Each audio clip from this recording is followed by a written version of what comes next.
statement towards peace after Prime Minister Modi's positive comments. Chinese Foreign Ministry responds by suggesting the two Asian giants must work together.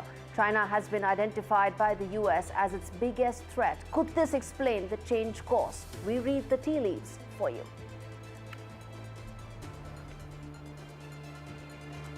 8 months since taking office as the interim advisor of Bangladesh, Mohammed Yunus reaches out to meet Prime Minister Modi on the sidelines of BIMSTEC. Will India snub Mohammed Yunus is the key question.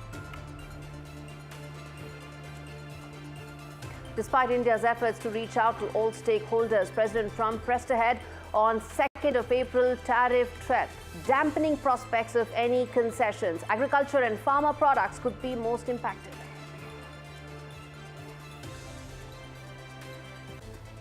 And riding on Conservative Party's turnaround of ratings, Prime Minister Mark Carney is all set to announce snap polls either on the 28th of April or 5th of May. With Carney keen to rebuild ties with India, the elections could mark a complete revival in the bilateral relationship.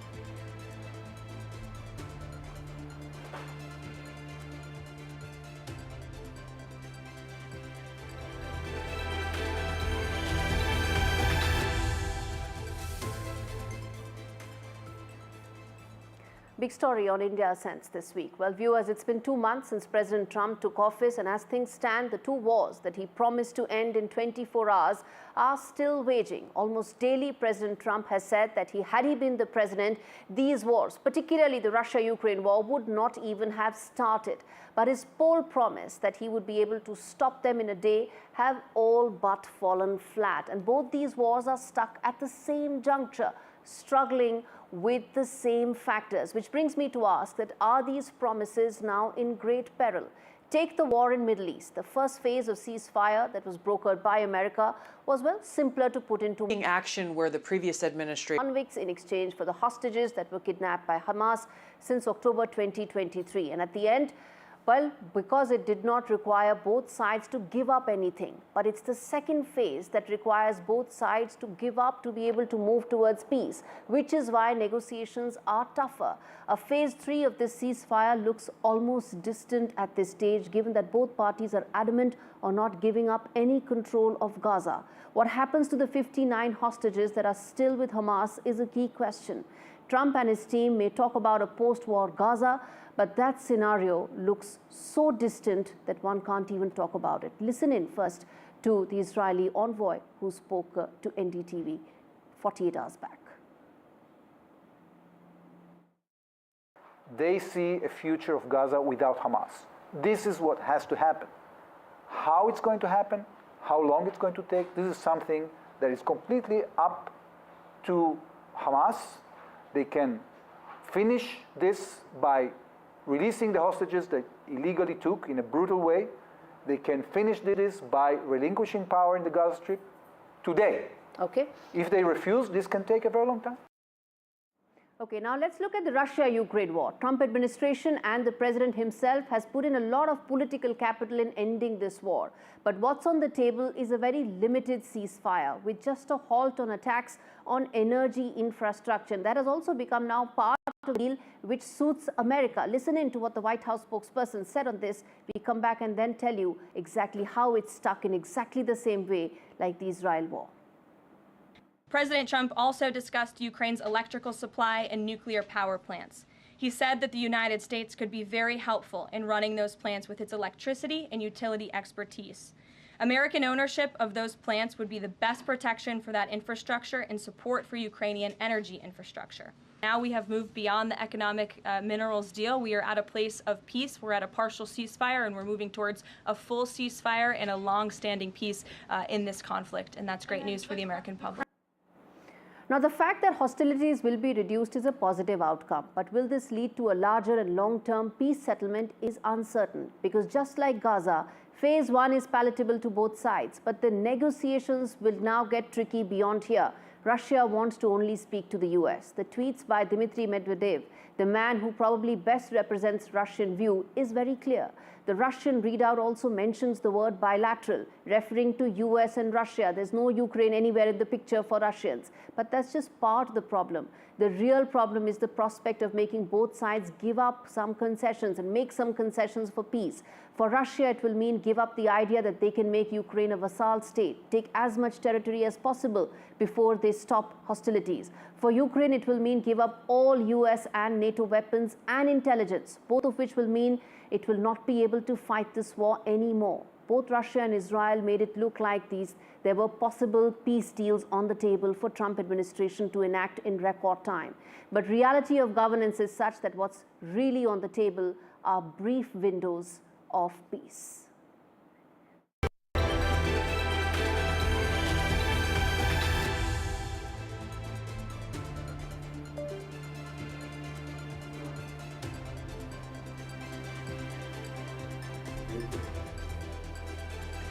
Top Voice segment on the show this week. Stephen Erlanger, who's the chief diplomatic correspondent of New York Times, joins me live from Berlin. Steve, thank you so much for taking out the time, speaking to me on NDTV. The first question is that there is a very limited window that exists right now when it comes to peace, and it's not critical minerals now, it's expanded to energy infrastructure, and largely it's about protecting American energy interests, isn't it?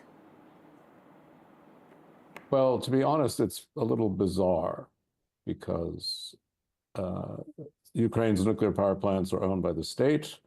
Zaporizhia, which is the one in question, is being occupied by the Russians. So first you have to get agreement from the Russians to leave, which is a whole other problem. And then if it's going to be returned to Ukraine, why should America have it? I mean, Westinghouse has been involved with helping. So it's possible Westinghouse could continue a contract, but Trump's idea seems to be if the Americans own it somehow or own mining in Ukraine, it will help prevent Russia from invading again. But Americans were involved and American businesses were involved before the Russians invaded in February 2022. So it just seems to me that's not much of a security assurance. Stephen, how does it reflect on the Trump administration, which was really pushing for a broader ceasefire and had invested enough and more political capital in getting there? I think you're correct. I mean, to be honest, the Russians don't really want a ceasefire. And the Ukrainians don't really want a ceasefire either, not this kind of ceasefire. The person who wants the ceasefire is Donald Trump.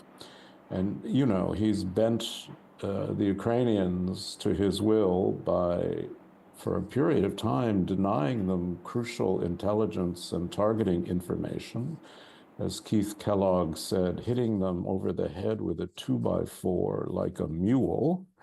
He has no such 2x4 to hit Putin in the head. He has less leverage with Russia.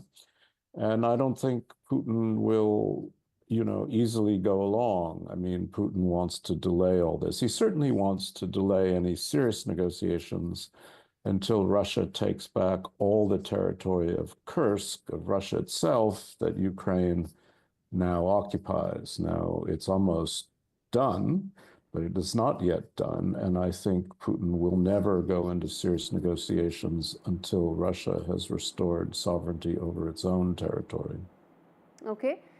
But military momentum is clearly with Russia right now, and it has no incentive whatsoever to agree to any ceasefire. Do you agree? Well, first of all, let's get to a ceasefire. I mean, right now, they've only agreed to a 30-day cessation of attacks on each other's energy infrastructure, and that's not very much. So we've got a long way to go.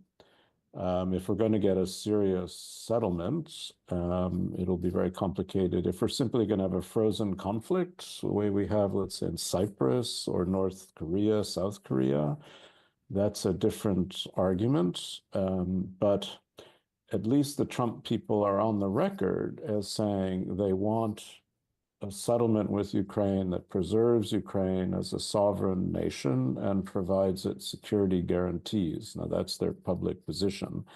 They also say Ukraine won't be part of NATO and would have to give up some of its territory, which will be hard for Ukraine to swallow. But if it is in return for serious security guarantees and real sovereignty, then maybe Ukraine can wear it. But I think we're a far distance from that. So we may end up, much as you suggest, with a kind of frozen conflict.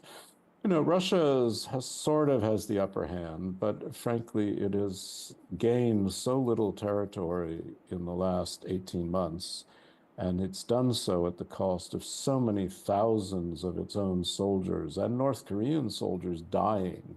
It's hard to say that's a great success, to be honest. All right, Stephen, thanks much for speaking to me. It's not peace, but frozen conflicts that could really be the outcome of these negotiations. On that note, I'm going to slip into a very short break. We come back on the other side of India Sense and talk more about India-China ties and have they turned a new leaf. Stay with us.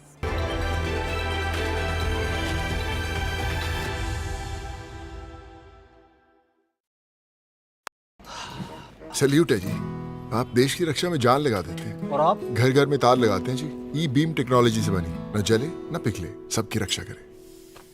हम सरहद पर लोगों की रक्षा करते हैं और आप देश के अंदर। सल्यूट तो बनता है जी। अपार अणुशक्ति फायर प्रोटेक्ट वायर, अपार देश का तार। लोन मिलेगा या नहीं, ये आपके क्रेडिट स्कोर पे डिपेंड करता है। तो आज ही अपना क्रेडिट स्कोर चेक करें फ्री में पैसाबाजार.com पर। लोन की जरूरत कभी भी किसी को भी पड़ सकती है। ठीक से एक्टिंग नहीं। पैसाबाजार.com।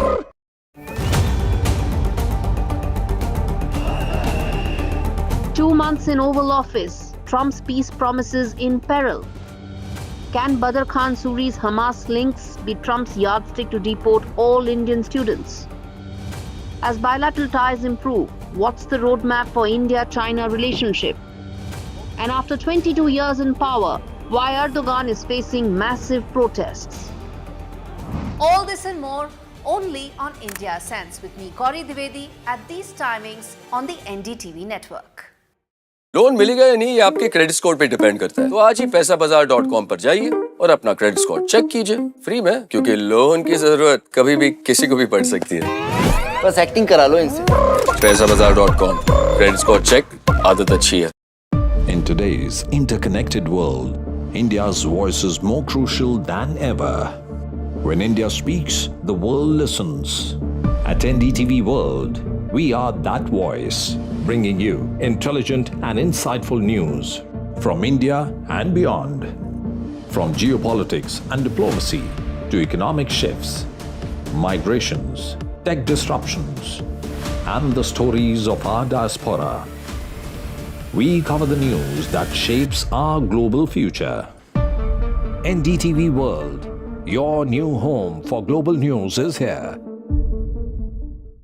लोन मिलेगा या नहीं, ये आपके क्रेडिट स्कोर पे डिपेंड करता है। आज ही जाइए पैसाबाजार.com पर और अपना क्रेडिट स्कोर चेक कीजिए फ्री में, क्योंकि लोन की जरूरत किसी को भी कभी भी पड़ सकती है। चल एक्टिंग थोड़ा भेल बनो। ए आया बात बोल। पैसाबाजार.com। How often have you turned away from debates that descend into endless fights? We bring you a show where every question is answered, where every debate finds its resolution, where every story finds its conclusion, where opinions collide but facts prevail, where stories unfold with insights and trust. When the noise ends, the last word begins.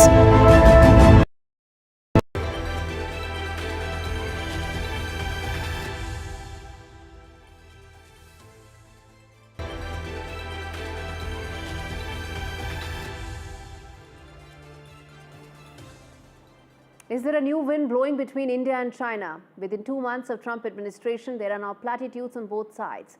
The tariff threat is one aspect which brings them together, but there are considerations on both sides. But before that, take a look at this report that tells you the India-China relationship and how it has quietly but steadily entered a new phase from just recovery now to rebuilding and putting in trust.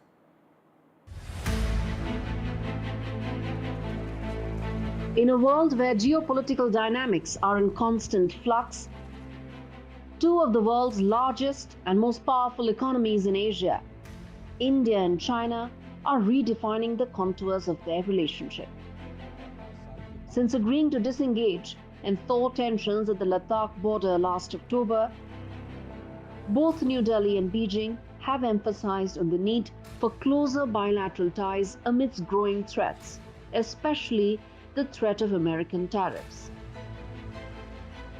In the wake of these uncertainties, the elephant and the dragon, despite their differences, must dance together, favoring healthy competition over conflicts.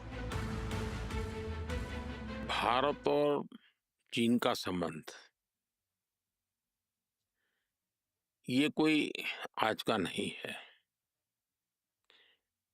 दोनों पुरातन संस्कृति है, पुरातन civilisation है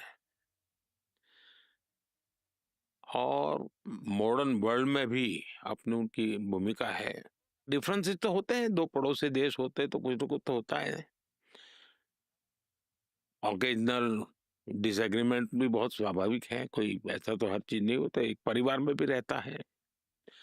लेकिन हमारी कोशिश है कि हमारे जो डिफरेंसेस हैं डिस्प्यूट में ना बदले, उस दिशा में हमारा प्रयास रहता है। The two countries should be partners that contribute to each other's success, a cooperative pas de deux of the dragon and the elephant is the only right choice for both sides. China stands ready to work with India to implement the important common standards between the two leaders. Yet all said and done, India and China have had highs and lows throughout history.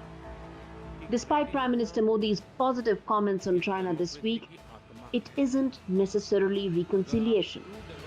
New Delhi and Beijing do remain at odds over several issues, including China's rising aggression in the Indo-Pacific, growing ties with Pakistan and Bangladesh, Indian Army Chief General Upendra Dwivedi's cautionary tone that the rise of China as a dominant economic force hampers India's efforts to be the natural leader for the global south, and dangers of India's border security challenges is reflective of the trust deficit in this relationship.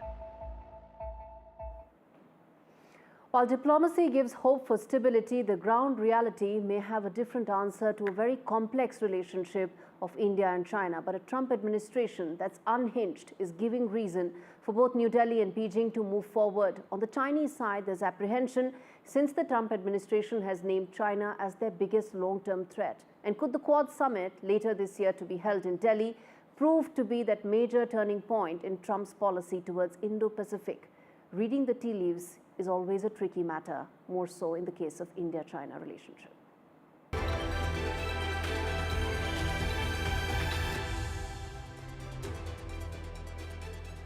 The Trump administration has come good on its commitment on deporting foreign students who took part in pro-Palestinian protests. One such case that is there is the Badr Khan Suri case, an Indian researcher at the Georgetown University who was recently detained by US authorities due to his alleged connections with Hamas. A federal judge has blocked Suri's deportation for now, ordering that he cannot be removed from the country until further court action is taken. But who exactly is Badr Khan Suri, and how did he really get caught in the middle of Trump's intensified crackdown and now legal immigration as well under his crackdown? Take a look at this report.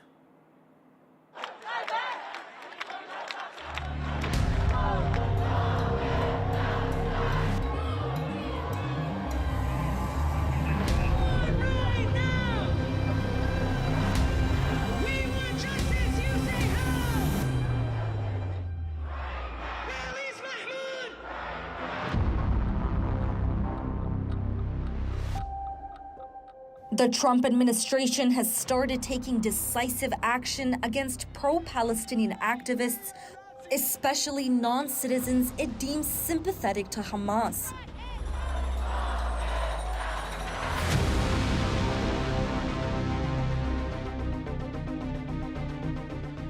One such case is that of Badr Khan Suri, an Indian researcher at the Georgetown University recently detained by US authorities.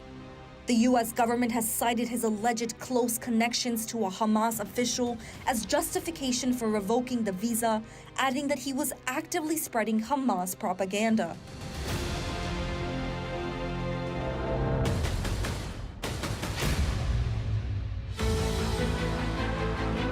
Suri's attorneys argue the detention is unjustified since he has no criminal record. US President Donald Trump recently vowed a new crackdown on pro-Palestinian protesters on American college campuses, saying the detention of Mahmoud Khalil, a leader at Columbia University, was the first arrest of many more. Almost as soon as Trump walked into the White House, he had signed an executive order promising action against non-citizen pro-Palestinian protesters. There are allegations that these demonstrations have crossed the line from peaceful advocacy to disruption, intimidation, and in some cases, outright lawlessness. Critics argue the response has been excessive, but many Americans support the crackdown, citing concerns over security threats. Some experts warn that if such protests are left unchecked, they could create dangerous precedents, allowing groups to use civil unrest as a means of coercion.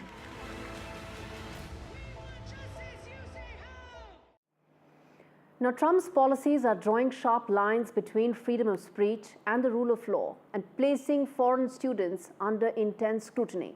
While the US champions its First Amendment right to free speech, the question really is, how far does this protection extend to foreign nationals who are on temporary visas? They are not citizens of that country. They cannot take all causes just because they feel like.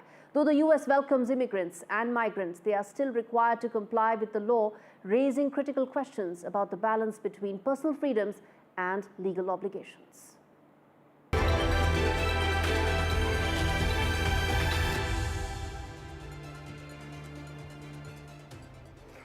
Amidst a growing threat of annexation from a volatile Trump administration in the White House, Canadian Prime Minister Mark Carney's first major decision since taking office last week is to call for snap elections, either to be held on 28th of April or 5th of May, a move that is aimed at taking advantage of the Liberal Party's recent surge in opinion polls since Carney's arrival. Last month found Liberals topping the Conservatives for the first time in several years. With Canada's businesses reeling from a trade war with the US, Carney, who is a former two-time central banker, is expected to pitch himself as the candidate best suited to take on Donald Trump. And that sentiment is the reason why the Liberal Party's ratings are recovering. For the Conservative Party, though, and Pierre Poilievre, often seen as drawing inspiration from Trump and his antics, the road is now suddenly less unclear after losing an easy political target in Justin Trudeau.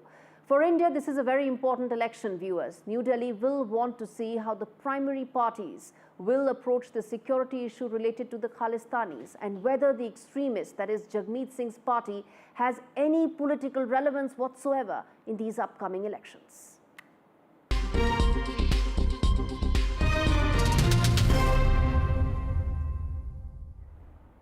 Protests erupt across Turkey, with thousands flooding the streets and clashes with riot police taking place. With police using tear gas and rubber bullets, the protests are sparked by a fierce fight for democracy, unlike anything seen in years. And at the center of the unrest is the mayor of Istanbul, who has emerged as the primary challenger to President Erdogan. Just days before he was expected to run for president, he was arrested on charges of corruption and aiding a terrorist group. His university degree has also been annulled, potentially disqualifying him from the presidential race. Despite a 4-day ban on public gatherings, thousands are chanting anti-Erdogan slogans to show their solidarity with the Istanbul mayor. As protests intensify, the government is tightening control, blocking roads, halting metro services, restricting social media. Turkey's democracy is under siege like never before, and Erdogan's 22-year-old reign is now under threat for the first time. With that, is a wrap on this edition of India Sense. Thanks so much for watching.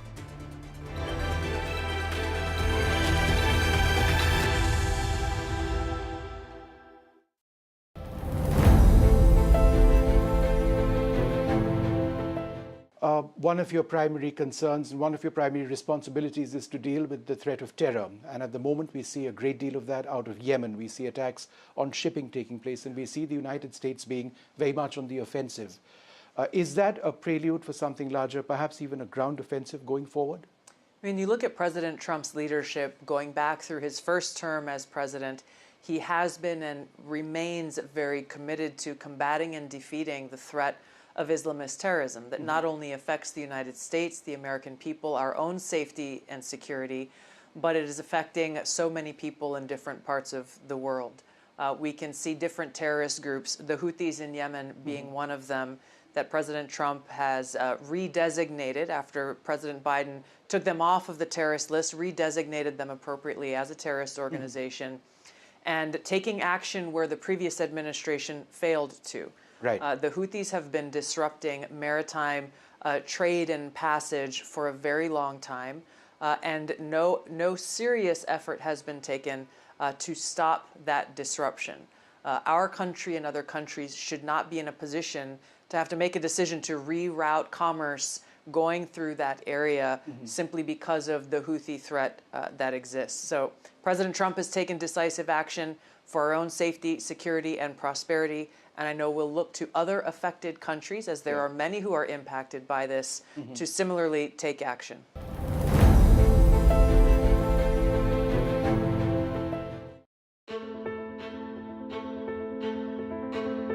News is not just headlines, it is what impacts you. And news should never be mistaken for noise. What matters is the reality. Accurate, in-depth, and with the right perspective.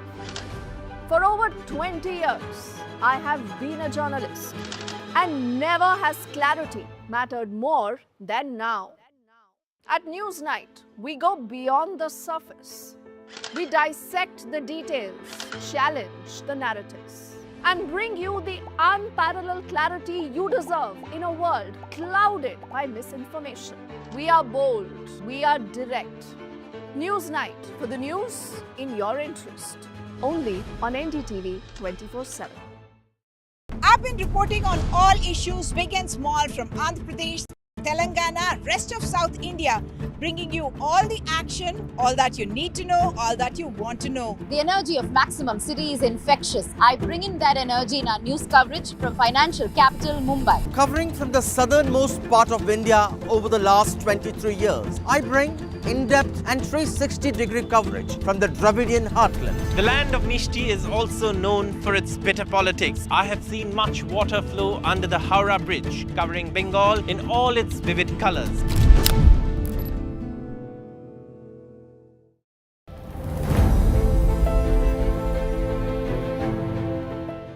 The India-US strategic partnership is one that's been developing now over the last several decades, and there's a great sense of optimism over here in India that it is headed in a particular direction. To tell us a little bit about that, and there are so many important global events taking place, Tulsi Gabbard with us, the Director of National Intelligence. It's wonderful to have you here in India, and thank you so much for speaking to us.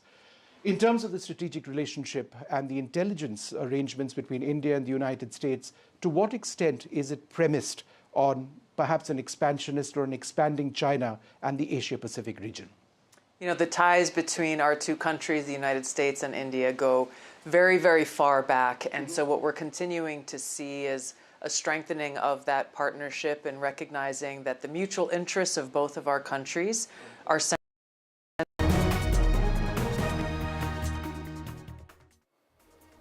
Hello and welcome to the Southern View this Friday evening. I'm Veera Raghav. Lots lined up on the show this evening, but first let's take you through the headlines we're tracking this hour.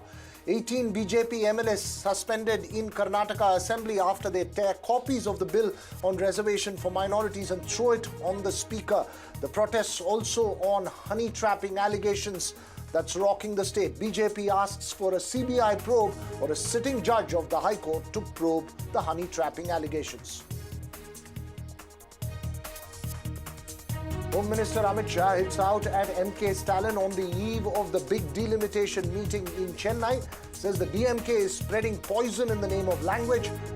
There in Chennai, top political leaders, including chief ministers from 7 states, start arriving in the city for the big meeting tomorrow. And in Bengaluru, that much-hyped Kaveri Aarti at the iconic Sankey Tank Lake is underway. It's an effort at water conservation awareness on Water Day, says the BWSSB, but has large dose of tradition and rituals to it. Will it hurt the fragile lake or will it benefit it?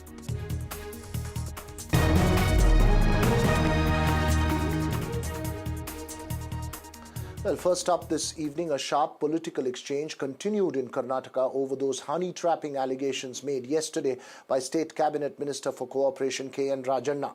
He had alleged on the floor of the House that he had exposed 2 failed attempts to honey trap him, and that several leaders have alleged that there have been 48 victims, including politicians from across parties, officers, and even central leaders, to honey trapping incidents over the last few years. In the State Assembly today, there on your screens, there was ruckus in the House as BJP legislators protested against the 4% reservation to minorities in government contracts and even tore copies of the bill and threw it to the Speaker. The MLA said they protested also on the honey trapping allegations that have been made. The Assembly Speaker suspended 18 BJP MLAs of 6 months for unruly behavior and tearing the bill and throwing it at the Speaker of the House.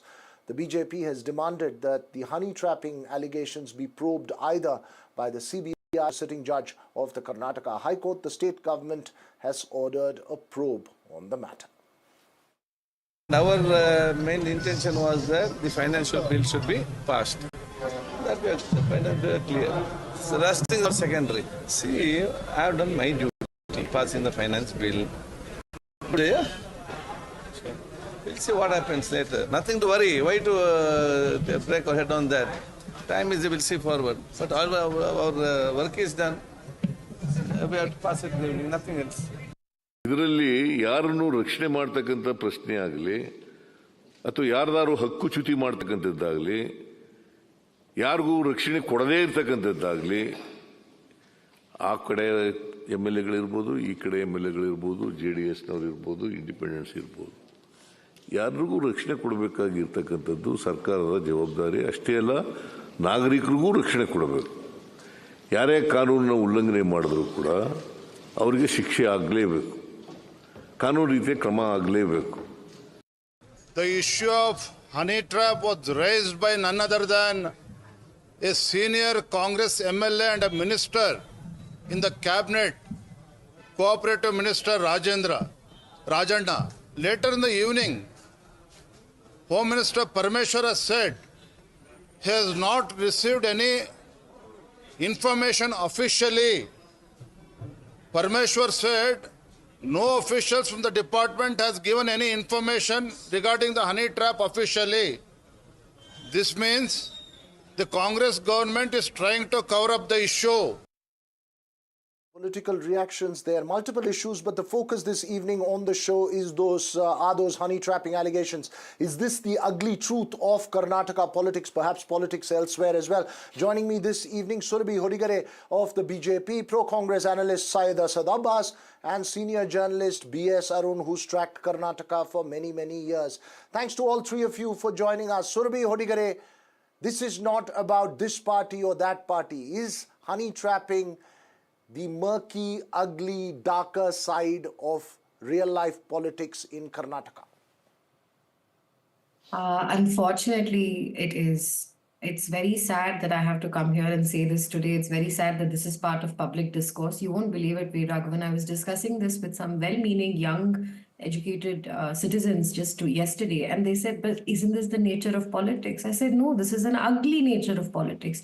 What we're seeing play out today, the fact that the Congress minister came out and alleged that this honey trapping has happened, and then said that somebody within the government is to be blamed. And then he comes out and says that, I am not Satya Harishchandra, I am not Sri Ramchandra, but this is something that ought to be stopped, which is why the BJP has been on the front foot. Today, I feel incredibly happy and proud about the fact that this matter was raised very strongly by the opposition leaders. This needs to be put an end to. Absolutely needs to be put an end to. And sorry to put a political overtone to it, but it's necessary to say that the Congress is a broken house. The Congress minister speaks and says that somebody within the government and any close observer of Karnataka politics knows who he is alluding to.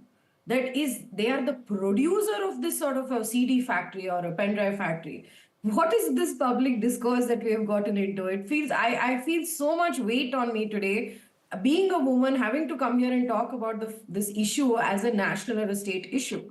I really do. It needs to come to an end. And right now, the fact that we've been able to expose it, the fact that the Congress minister himself has spoken about it in the House, this puts a lot of weight on the chief minister to do a CIB probe. We are demanding a CIB probe or an independent judicial probe to get to the bottom of this and forever remove this black mark from Karnataka politics.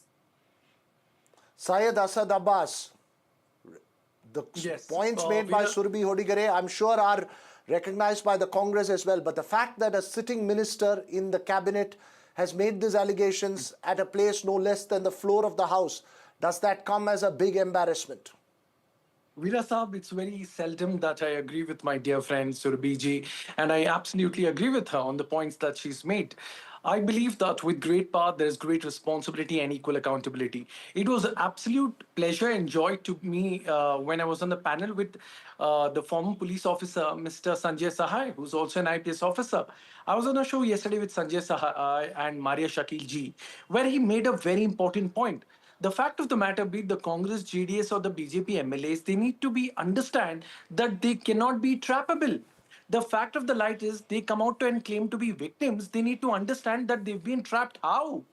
They fell into it. Honey trap, we all know how it works then. So that's a very important point. These are elected member of Legislative Assembly, elected individuals. Morality needs to come through. Also, as a matter of fact, let us understand it's not just happened during Congress regime. Over the last 20 years, sir, this has happened. Even 2 years back, Mr. Basuraj Bommai was in a honey trap, his PA.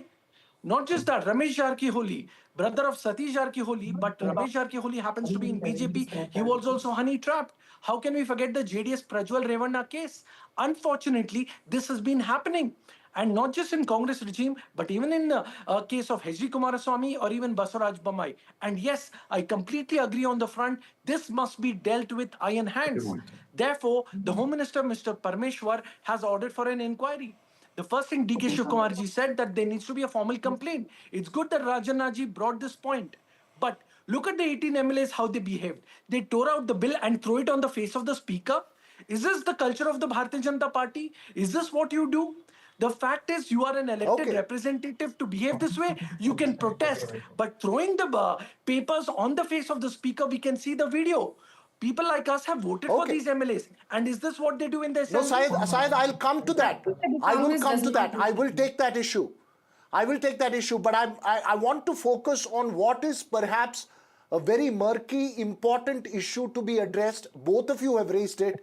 B.S. Arun, you have tracked politics in Karnataka for decades now.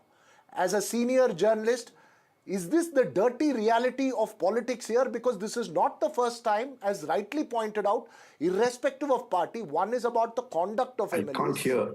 That's one part of it. Sorry, can you hear me now, Arun? Can you hear me now, Arun? Veera, I can't hear. Well, before I... Yes, Arun, you have tracked Karnataka politics for several decades. Is this really the dirty truth of Karnataka politics? Irrespective of what probe is ordered, this is likely to continue. No. Sorry, we will try and get B.S. Arun's audio up in a bit. But go ahead, Surbhi, you respond to Syed and I'll get Syed to respond again on those, on the behavior.